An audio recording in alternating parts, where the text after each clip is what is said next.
Halo, gue Coki Pardede. Kali ini gue pengen memberikan beberapa poin, poin sih lebih tepatnya, buat lo semua sebelum lo mendoakan orang lain umur panjang. Karena kita kan biasanya seneng gitu mendoakan orang lain supaya umurnya panjang dan yang lain-lain. Dan tentunya poin ini mengabaikan perdebatan apakah memang doa itu kekuatannya real atau fiksi. Terlepas dari itu, menurut gue ini adalah poin yang bisa dipertimbangkan buat teman-teman yang masih suka berdoa. Kalau saya kan tidak.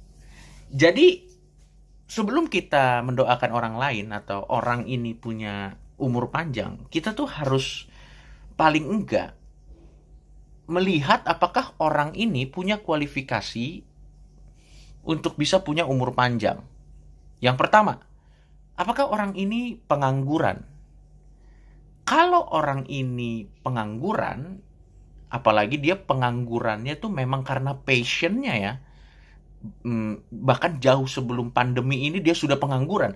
Kalau pengangguran karena keadaan itu masih nggak apa-apa lah, karena ya itu bisa apes, bisa sial. Tapi kalau ini orang adalah pengangguran yang passionnya adalah pengangguran, dia nggak kerja, dia tidak memberikan pemasukan kepada keluarganya, entah itu keluarga istrinya atau keluarga ayah, ibu, adik-adik dan lain, ini gua rasa lo nggak usah mendoakan supaya orang ini punya umur panjang.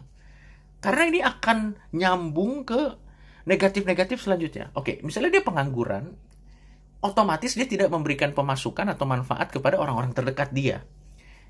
Otomatis dia juga tidak membayar pajak. Kalau dia tidak membayar pajak, dia juga tidak memberikan manfaat di negara yang dia tinggali. Sudah ke orang terdekat tidak ada manfaatnya, ke negara yang dia tinggali juga tidak ada manfaatnya. Dan kalau misalnya dia juga selain tidak bayar pajak ya, dia juga udah pengangguran, tidak bayar pajak, dia tidak mau menyumbangkan tenaganya untuk kerja bakti atau hal-hal sosial yang bisa membuat orang lain terbantu. Nah, jangan didoain orang ini punya umur panjang. Kenapa? Karena kita tidak perlu orang-orang seperti ini hidup lebih lama di masyarakat kita. Sudah tidak berguna kepada orang terdekat, tidak berguna kepada negara, nggak mau lagi menyumbangkan tenaganya untuk hal-hal sosial. Kita tidak perlu orang-orang seperti ini lebih lama lagi di dunia. Karena tidak ada manfaatnya. Tapi pasti ada argumen. Tapi Coki, orang-orang seperti ini tetap ada manfaatnya. Paling tidak orang seperti ini menjadi penghasil karbon dioksida untuk bahan bakar fotosintesis yang menghasilkan oksigen. Berarti orang ini masih ada manfaatnya. Salah. Karena menurut penelitian terbaru, ini gue sampai research nih. Gue sampai research. Menurut penelitian terbaru, menurut lembaga penelitian Chatham House, yang memberikan sumbangsih penghasil karbon dioksida terbesar di dunia itu adalah pabrik atau industri semen. Dia menyumbang 8% karbon dioksida di dunia. Jadi buat Anda yang pengangguran, yang tidak bayar pajak, yang tidak pernah ikut kerja bakti, Anda kalah sama Holcim. Anda tidak berguna.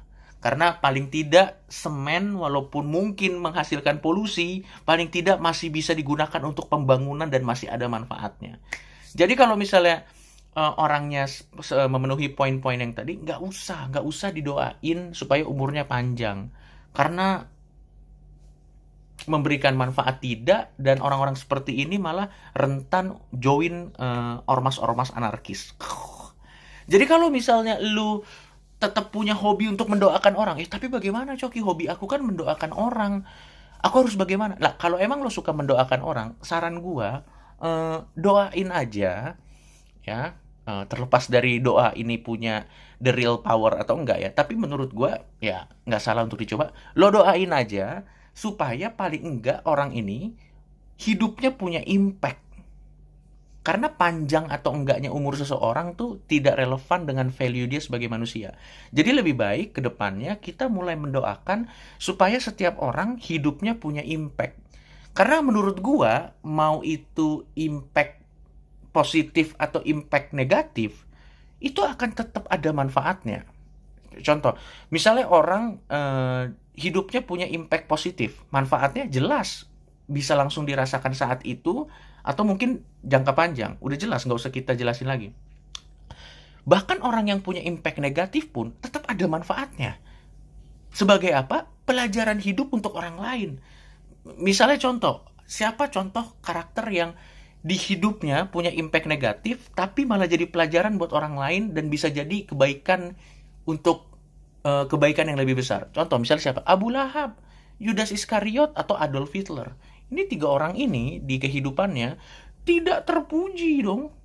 Karena mereka punya melakukan hal-hal yang tidak terpuji. Semua orang sepakat apa yang mereka lakukan bertiga ini tidak terpuji gitu.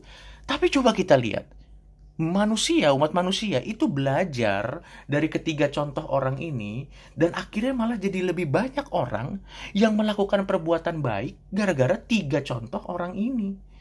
Dan kalau dihitung-hitung sebenarnya, pahala yang disebabkan dari cerita 3 orang ini mungkin sudah bisa menutupi dosa-dosa mereka yang mereka lakukan.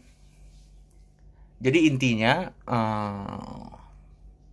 kalau emang lo punya passion untuk mendoakan seseorang, kayaknya mendoakan umur panjang bisa lo pikir-pikir lagi. Ada kriteria tertentu yang harus dipenuhi supaya orang ini layak gitu. Bisa lo doakan umur panjang gitu. Ya, gitu aja.